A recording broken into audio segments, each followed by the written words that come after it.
সবাই বলে যে হিন্দু মানে আওয়ামী লীগ, হিন্দু মানে নৌকা। আমি বলি না, এবার হিন্দুরা দেখাবে হিন্দু মানে নৌকা নয়, হিন্দু মানে দাঁড়িপাল্লা। হিন্দুরা আপনারা দাঁড়িপাল্লায় ভোট দিয়ে অতীতের সকল শাসনের চেয়ে সবচেয়ে নিরাপদে থাকবেন। কৃষ্ণনন্দী হচ্ছে আমাদের ডুমুরিয়ার জামাত ইসলামের যে হিন্দু কমিটি আছে, চুকনগরের বিশিষ্ট ব্যবসায়ী, আপনাদের বাড়ির কাছে কৃষ্ণনন্দী বাবু উপস্থিত আছেন। তাকে আপনারা কি 2-4 মিনিট বক্তৃতা শুনে খুশি হয়েছেন? তো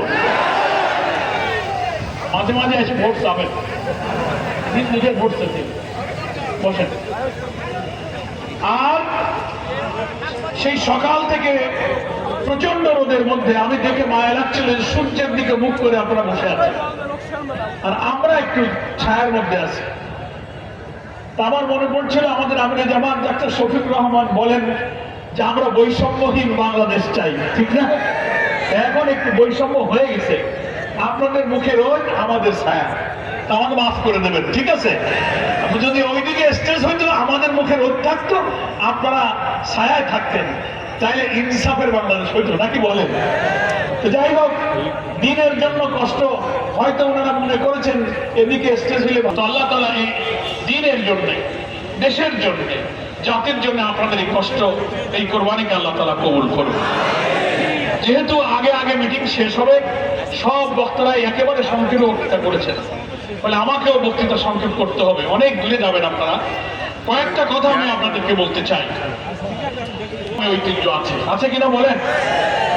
তালা কলারোয়া ইসলামী আন্দোলনের একটা দুর্জয় ঘাঁটি। এই তালায় শুয়ে আছে ইয়াতিম আমানুল্লাহ আমান শহীদ আলিয়া মাদ্রাসার, মনে আছে আপনাদের?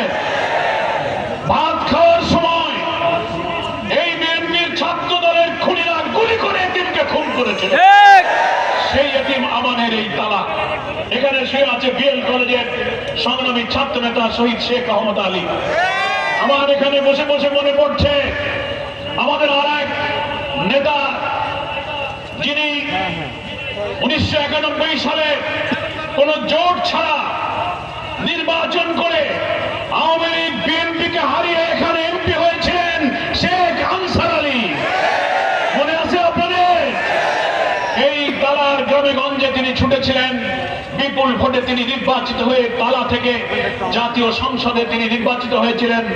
জামাত ইসলামী বাংলাদেশের পার্লামেন্টারি বোর্ডের তিনি সেক্রেটারি ছিলেন। সেই শেখ আনসার আলীর স্মৃতি বিজড়িত এই তালা। এই তালাবাসীকে এবার প্রমাণ করতে হবে কোন সন্ত্রাস, চাঁদাবাজি, অপপ্রচার, মিথ্যাচার, উস্কানিতে এই তালাবাসী আর থামবে না।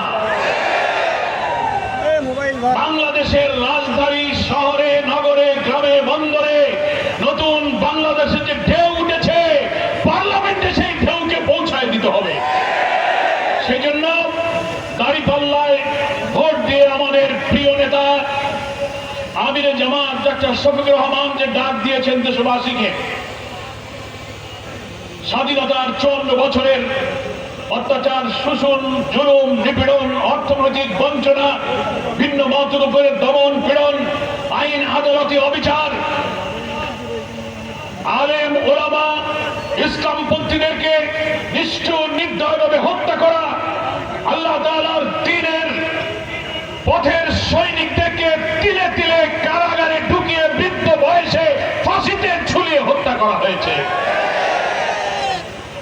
কত মানুষকে রিমান্ডে, ক্রস ফায়ারে, আয়না ঘরে নিয়ে ইসলামের পথে থাকার কারণে, ফ্যাসিবাদের বিরুদ্ধে আন্দোলন করার কারণে হাজার হাজার লক্ষ লক্ষ মানুষকে খুন করা হয়েছে। মিথ্যা মামলায় এই তালা কলারোয়া, সাতক্ষীরা শুধু নয়, বাংলাদেশের লক্ষ লক্ষ মানুষ জেল খেটেছে।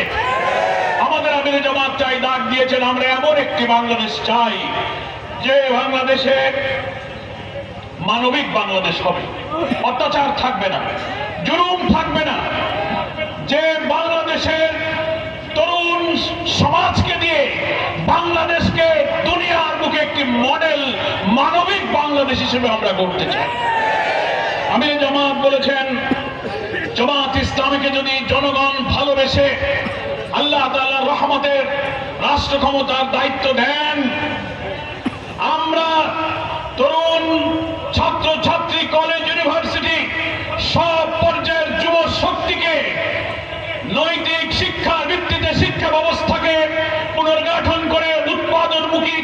চাকরি শিক্ষা দিয়ে লক্ষ লক্ষ তরুণকে এমন ভাবে আমরা কাজ দেব, কর্মসংস্থান দেব, শিক্ষিত করব, সমাজের উচ্চ পদে যাবে। এই বাংলাদেশ হবে একটি উন্নত সমৃদ্ধ মডেল বাংলাদেশ।